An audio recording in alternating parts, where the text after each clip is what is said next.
Hi everyone, I'm Alexa G. I've been into UFC for a while, but I want to start betting on it.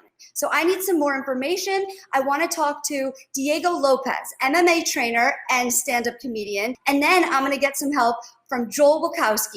So I was doing some research, when I decided I wanted to get into the sports betting. And I understand what it means that he's plus 240, but could you explain for anyone watching that may not totally understand what that terminology means? Yeah. So basically, you tell your fiance you need to get the tire changed on the car, and you take that $100 and you put it on Poirier to win plus 240. So it's put down 100 to bring back 340, 240 of sheer winnings plus an irritated fiance. Okay. So basically it's we're betting a hundred, and then the plus 240 means that with 100 we're going to win 240, but then it's the 140 extra, right? Ribas has been on a 5 straight winning streak. Yeah. So do you think that's making Rodriguez insecure? I think that a fighter who's made it to the point of the UFC, when they see that kind of pressure on them, I think that most of the time will rise to the occasion. They'll see that they're fighting someone on a big win streak and see it as, oh, here's my opportunity to show the world that I'm better than this person. I just think Ribas is a little more patient than Rodriguez, and I think that it's just style-wise not a great fight for Rodriguez. I think she's gonna get taken down. I think she's gonna get held there because I think Ribas is, like I said, a very patient grappler. She doesn't seem to rush to things. If you watch the Paige Van Zandt armbar, she really marinated it. She let it kind of show itself, which, again, as a black belt, when I see that kind of stuff, it just makes me so happy because so often in MMA, the fighter lets the 5-minute window kind of take over the moment, and they think they have to get the submission really quickly. But when you let the things kind of present themselves, you let the variables show themselves, the submission becomes actually quite easier. But I like Ribas as a fighter. I think she has a really good future ahead of her, but you never know. She doesn't have the greatest striking in the world. And Mariana Rodriguez, even though it's a pretty traditional Muay Thai style striking, you can catch somebody. You can keep somebody at the end of your jab. She can leg kick her to death. You never know with these types of fights. It's going to be more about how she raises to the occasion. Is she able to kind of hunker down and find it inside of her to take Ribas out and then really create a name for herself in this fight? A lot of people are watching. So it sounds like you agree with the odds that this will go the distance. I think it either goes the distance or Ribas is able to get a submission within the first round. But if it gets past that, I assume it's going to be all the way to the decision because Ribas doesn't have the knockout power, and I don't see Mariana necessarily finishing her with her strikes. So I would lean on unanimous decision for Ribas. So Joel, can I ask, for a parlay or just a money line bet, for a parlay, are you just choosing the fighter that you think is going to win, or are you also betting on what round it's going to and the decision ultimately? Yeah, by virtue of you making it a parlay and tying it to another outcome entirely, you're going to want to go a tad more conservative than you would otherwise. So in this instance, Ribas, she's like minus 350 money line. You pair that with Hooker, that's starting to be like a plus 150 payout. And I think that's really good value for the probabilities you're getting here. And I want to jump off something Diego said, because we bet not just with our heads, but with our hearts, right? And reading the background of this fight, like, I was so emotionally affected by both fighters. And like, it seems like both of them took a loss at the wrong time in their career. So I like going the distance here as the bet because I just want them both to have a great showing. Yeah. Yeah, I mean, I would love to see that as well. I think that, this is I'm finding this very useful because it's helping me understand that, when you first think about it, I don't just have to decide who I think is going to win. And then by talking and hearing all this, we get to decide how many rounds it's going to go to and, how it's going to end. So I think that is helpful for choosing the bet in this way. I have something, but it's ridiculously stupid. I want to hear it anyway. Okay, we got Pena McMahon. Yeah. We got mother versus mother in this fight. Mamma mia, that's a lot of mauling mamas. I really like McMahon.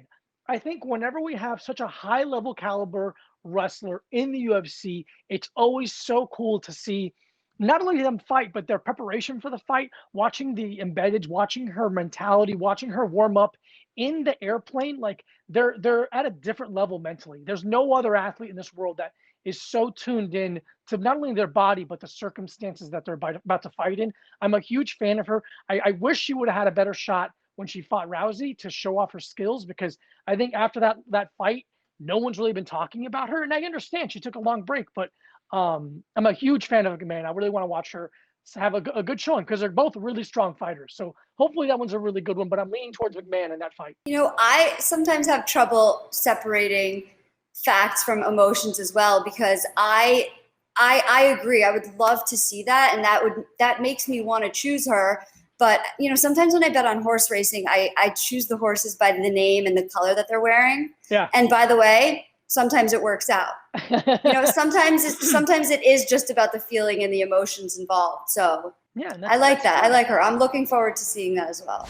The Brad Tavares Antonio Carlos Jr. fight, I think, is going to be one of those fights where we might be screaming or might be completely bored out of our minds. It really has a potential for being either of those. I don't see it being anywhere in the middle. I see it either one of the most boring fights ever or a really great like one for history, because they're both pretty good strikers. Brad more so, and he's a lot more of a veteran in the UFC, where Antonio Carlos Jr. is coming from the Brazilian side of the UFC's organization.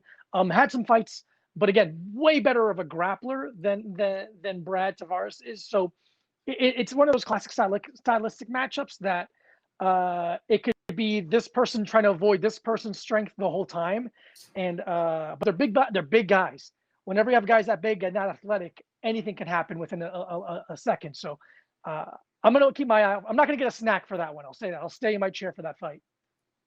And I do kind of feel like that's almost a rule for UFCs. Like the bigger the guys are, the less entertaining the fight is to watch. It can be either it's a quick one that's really fun, or it's this like weird long story that is meandering and almost saddening to a way to see people just be completely fatigued because they're so big. 15 minutes of grit, determination, and figuring out who has slightly more core strength. Yeah, it really boils down to that sometimes, and it's unbearable. But on the Brad Tavares Carlos Jr. fight, I'm gonna go with veteran experience. I'm gonna lean to Brad Tavares. I just think he's been in there so much. He's gotten caught a couple times, a rocky career, but I think he's due for a good one this time. All right. Well, I'm just going to blindly take your bet. So I'll be taking Tavares there. I'll just give you my login if you want. Yeah, sounds good.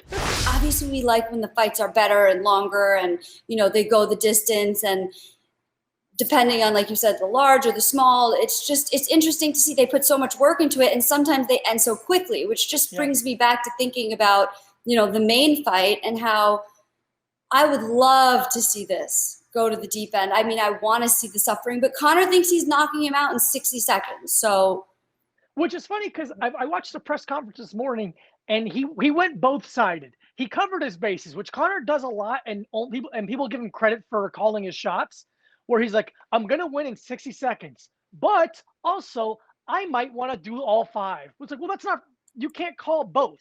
You pick one, okay, and you stick to it. But he's calling both sides of the fight, which is completely ridiculous. But again, he's fantastic at this kind of stuff. So I just think it's funny that after the fact, people still refer to him as Mystic Mac, where he just kind of calls every possible outcome. Yeah, I mean, I also saw him saying earlier in the week that he knows that Poirier wants to, you know, bring this out as long as he can, and he wants to have a real fight. And McGregor was saying, I would love to do that as well. I'd love to take it long with him, but I'm going to be hitting him really, really hard. So let's see if he can handle it. So it's also slightly contradictory, because he's saying, I would love to go to the deep end with him. I'd like to take the length. However, I'm going to be hitting him really hard and, you know, trying to knock him out right away. Can he handle it or not? I feel like it's kind of the same thing as the discussions we're having. It's if or is he going to, or is he not? You know, is Poirier going to be able to get him to the ground, or is he not? These are all the things that we have to I guess, decide on our own when we're making the bet. Like, what do we really think is going to be able to happen based on history and based on, I mean, what, 68, I think, I don't know if I'm correct, Joel, you could tell me if I'm wrong, but I think I saw that 68% of rematches, the previous winner wins again. Exactly. And that's one of the many signs that just points to Poirier for me in this, because you're not just saying like, how will he do in this matchup versus McGregor? It's like they last fought 6 years ago. He had an embarrassing loss tied to his record. And now we're judging him. You know what? This guy had an entire career play out. Has he learned from that experience? And I think the smart bet is to say, yeah, this absolutely elite fighter has learned that lesson. They've had a very different road to get back to the fight. Which is going to get more confidence out of their experience? Is Dustin going to have a better shot now because he's had a bunch of fights in a row that are really good barn burners? He learned his grit. He's sharpened his tools. He's had a lot of experience. Or is it going to be Conor, who's had a couple of UFC fights, won double title, but also had one of the biggest boxing matches of all time, was in there physically with one of the greatest of all time, which I can tell you from experience, when you spar or fight someone who you know is great, next time you fight someone else, it almost seems easy by comparison. A lot of things that I've just been thinking about are both of their previous fights. And, obviously Mike Brown was also Masvidal's coach. And, when he came out with that flying kick against Askren, like, what plan do they have?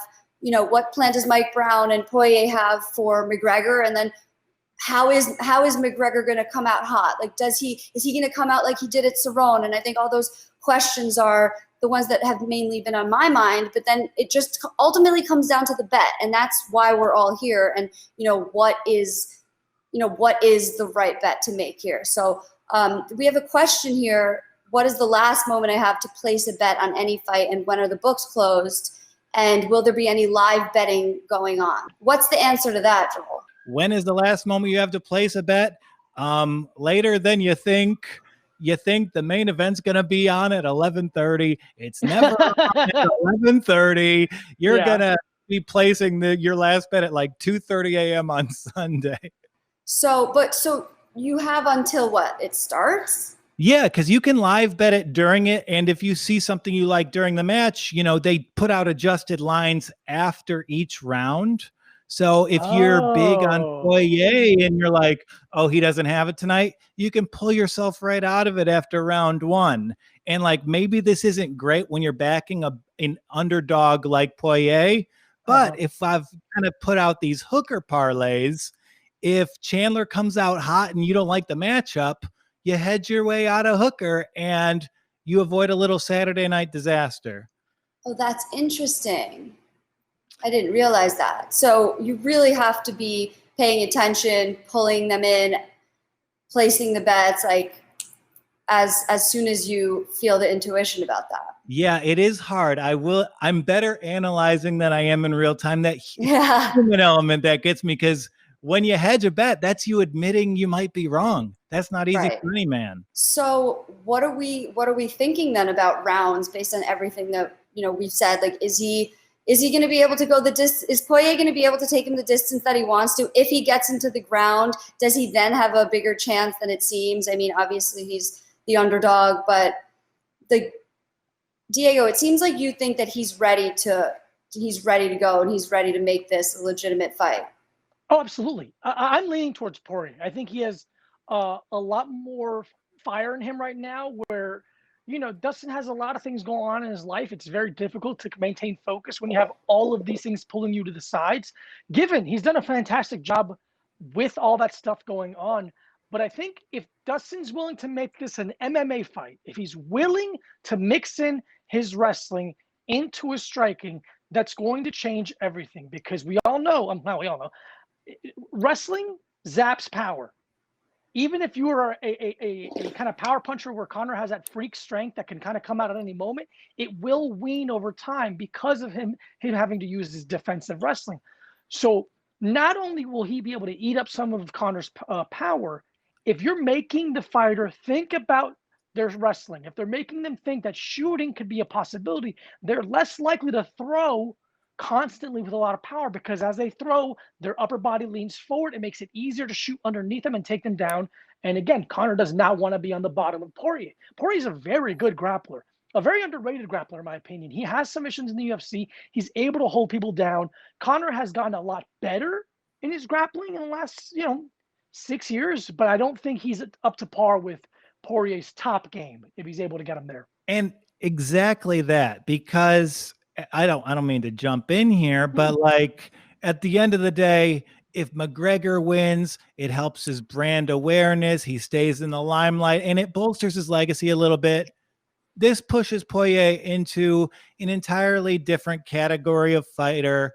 And that's why my favorite bet in this whole card is the over 2.5 in this main event, because it's not the distance. It's just you're betting on these guys to get halfway there at plus money.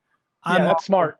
Yeah, that's So why. you're saying that the over 2.5 means you're just betting that it's going to go over 2.5 rounds? Yeah, if it finishes round 3, you win. I don't know the rules for if it finishes at like the 2:30 mark of the third round, but Right. if that happens, it might not be your night, Yeah. Yeah. I mean, 5 rounds does seem long with these two guys, as one of the comments says. But can you bet on specifics? Like, can you bet on if kicks are going to get involved? Like, if it's going to be a KO, if it's going to be his left hook? Like, how specific can you get with bets in these matches? You can do that. There are exotic and enticing prop bet options for every single variety you could want. And you know what? I'm a meat and potatoes guy. I advise against it because I don't want to have a bad night gambling because I wasn't right enough. Like I see. a guy wins but it isn't the way I forecasted. It seems like I'd go to bed angry with that one, and I don't want that. Yeah. Right. So as a professional, in-house expert, you're saying that's not what you would advise in terms of actually making money. But if for some reason I had intuition and I was just like, I really think he's going to come down in the second round with a left hook, I could bet on that. Yeah, and if you want to throw a line in the water and hope for a certain outcome, great. Right. But don't make it part of your plan, because that's just closing your eyes and throwing one at the dartboard. Right. No, I totally get it. But it does make it a little bit of fun. It makes it fun, yeah. Like, just put $1,000 on a spinning heel kick as the winner. Who cares? I think that based on, the 68% of rematches, the winner winning, and I'm a big McGregor fan. I would like to see Poirier, give it a good fight. But I think if I was just doing a money line, I would pick McGregor, to be honest. But based on everything you guys said, I think I would get involved in some parlays. Yeah, I think so. So here's how I'm going to throw it down. I'm going to throw down Hooker Rebus. I'm going to throw down Hooker Poirier. And then I'm going to go on the over in the main event. So those are my 3 plays, 2 parlays, and then 1 just straight up. I really like the over for the main event. I think that's one of the strongest that I definitely want to do. And so right now we're talking about the BetMGM sportsbook line, right? Because again, we're on the Props Network. If you like what we're saying, please subscribe to the YouTube. We are very passionate about this. I'm very passionate about this. I'm learning a lot, and I'm actually really excited to get into this. And I just want to make sure that I fully understand how to make these bets, and I think I do. Is there anything that, someone who's not as educated in the betting part should know that we haven't covered? I think you just want to make sure you have the time right, with this being on Fight Island, which I'm just now learning is not my uncle's pontoon boat. Yeah. So you might have a time difference in this one. I know I got burned on UFC 256 and I missed the entire thing. So really, you're going to want to log on to BetMGM, use code PropsHQ20 and make your deposit well in advance and make sure you have the time right. Okay. And then Diego, you were saying you're for Poirier, but is that what you're going to go with if you place the bet? If I was a betting person, I would lean on Poirier. I just think that he's grown a lot more in the last couple years. He's had a lot uh, of of of time to reflect and grow a lot. Like he's put a lot of effort in sharpening his skills. I think he just has he's on the precipice of his like potential of being the fighter he was born to be. And I just think this is going to be a good fight for him. I'm leaning towards him, but again, I would never say this is who I know is going to win. Right. But you really do think that he could win this. I mean, also the lightweight championship is a pretty big open spot for either of them. That's kind of why I think McGregor is going to come in as hard as he possibly can, because I think that as badly as Poirier would want that, we know McGregor. I mean, he wants to take everything in his sight. Yeah, absolutely. So can I ask one more question about the parlays? Let's say we did Hooker, Rebus, Poirier, and Hooker, Rebus, McGregor. Oh. What if I just place those two parlays, how's my winning looking? Well, I might need to power up the calculator, but I think you'll win either way by virtue of there being so much juice on that Hooker line. Mm-hmm. So yeah, I mean, they're both easily 2-1. And I mean, you know, if McGregor wins, you're probably breaking even. If Poirier wins, I mean, brunch is on you Sunday morning. Right. Right. Yeah, I mean, like they're both southpaw, right? But then Poirier's been known to switch to orthodox a lot and do that quite well, which is then does that bring out the kicks, which is what I was asking about before. And I think those are the things I'm going to be looking for and very interested in. And obviously the betting makes it more interesting. McGregor said something interesting that originally when it was going to be no fans, he was actually excited, which I think most athletes, they miss the energy, and he obviously feeds off of the energy as well. And he admitted that, but he said that he was excited to just show his power without distractions, without the noise, without the background. He was like, I'm looking forward to people watching me fight without anything going on around me and just to show my power. And I just found that, really interesting and motivating, and I'm excited. There aren't going to be as many fans, there are going to be a few, but I'm excited to just focus on that and watch his form. Just to sum it up, here are the bets that I'm going to suggest. Please. Okay, 2 parlays. We have Rebus tied with Hooker. We have Poirier tied with Hooker.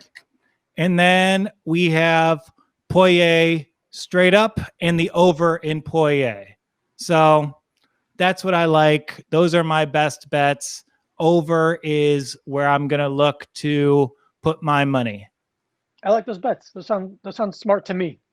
Yes, they definitely sound smart. I'm very into the over. I still can't help but thinking that McGregor's going to win, but I guess we'll see.